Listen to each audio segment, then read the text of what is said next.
So, Yes. all right, I'm in Taco Vida right now, and Taco Vida is a staple in my hometown. It has been around for 5 years, you said, but the true irony is you live in the home that I grew up in. Yes, I do. It's Crazy. Crazy. What was that like when you first learned from my sister and my mom that you live in this home that we were raised in? It was shocking. I mean, what are the chances, right? It was very shocking. It was very surprising. I know that we love that the local taco place is our childhood home. Which I love that you love. So I want to bring that up. Taco Vida, she just brought me this tilapia, this blackened tilapia. I just had Sea of Cortez. Sea of Cortez. I just had the camarons and the Tinga de Pollo. both amazing. And then of course she's like, "Well, have a beer with this." I'm like, "Okay, let's." Gotta have a beer. So my question is, what's your vision for the future of Taco Vida? What do you want to do with this beautiful baby that you created? We would love to expand our baby into other states.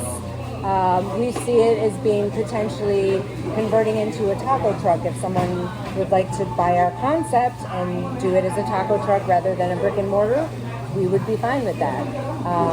We feel that we have very fresh ingredients. We feel that we have a very cool vibe, and we just see it as being a concept that could go places.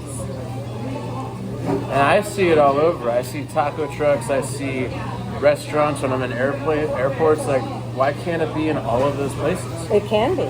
It absolutely can be. We just need to find the right person to help us out. So if anybody out there wants to get involved with the taco company, and Let us know. Taco Vida Deerfield. they are brilliant tacos, I back them, and We lived in the same house. Come on. anything I can do to help. Thank you so much, and cheers to you. Cheers. Thank you. Okay. Freddie, you just told me about a bit of the backstory on Taco Vida and how it really began growing up in rural Guerrero, Mexico. What was your experience like coming from Guerrero, Mexico to Chicago? Well, it was a huge experience for me. But growing up in the rural Guerrero with no electricity,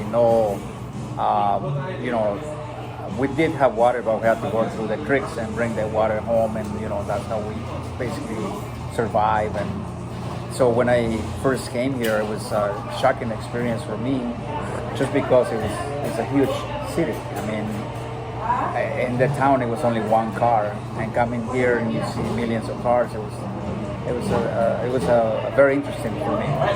But what the interesting part was also crossing the border, which a lot of people don't realize, but it's pretty dangerous. You can get picked up by immigration, you can get bit by a snake, you can get killed by other people, but that's the risk that you take to come to the United States.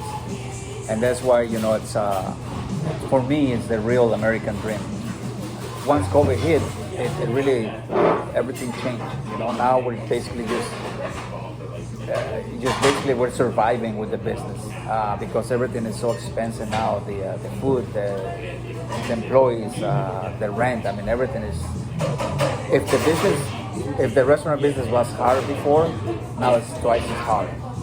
And that's basically right now. We just want to keep going the way we are, and hopefully, if someone wants to buy us out or they want to expand more, we'll probably consider that to do that, because I've been in this business long enough that I only have a few more good years on me.